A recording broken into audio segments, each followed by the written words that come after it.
Everybody knows what is the truth. చనిపోయిన తర్వాత ప్రతి ఒక్కరికి నిజం తెలుస్తుంది.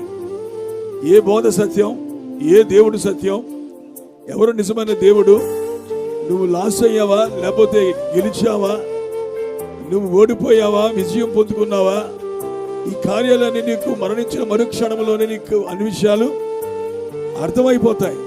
కానీ ఆ తర్వాత పశ్చాత్తాపడడానికి కానీ ఆ తర్వాత సరి చేసుకోవడానికి కానీ ఎటువంటి అవకాశాలు ఉండవు.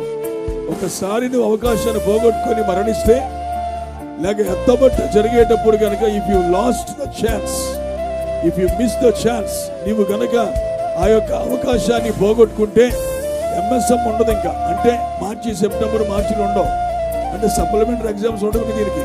దేవుని స్తోత్రం. There is only one chance. Glory to lord.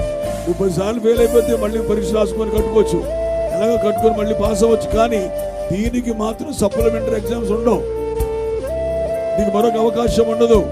అందుకే you have to recognise, you have to దాన్ని ఏమంటారంటే కాన్షియస్ అబౌట్ ద డెత్. మరణం కోసం ఒక స్పృహ నీకు కావాలి.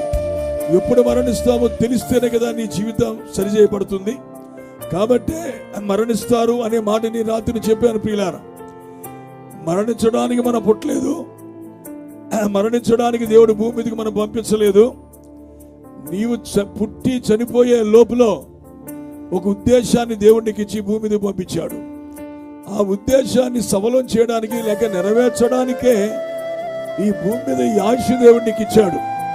కానీ నువ్వు ఏది పరలోకం పట్టుకెళ్లాలో దాని గురించి నువ్వు ఆలోచించడం మానేసి ఆస్తులు, అంతస్తులు, డబ్బు, లేదా కీర్తి, ప్రతిష్టలు, పేరు ఇవన్నీ సంపాదించుకొని నేను చాలా సాధించాను అనుకుంటావు. కానీ అదంతలో అది ఏ విషయంలోనూ అది నీకు కొంచెం కూడా ఉపయోగపడేది. మరణించక ముందున్న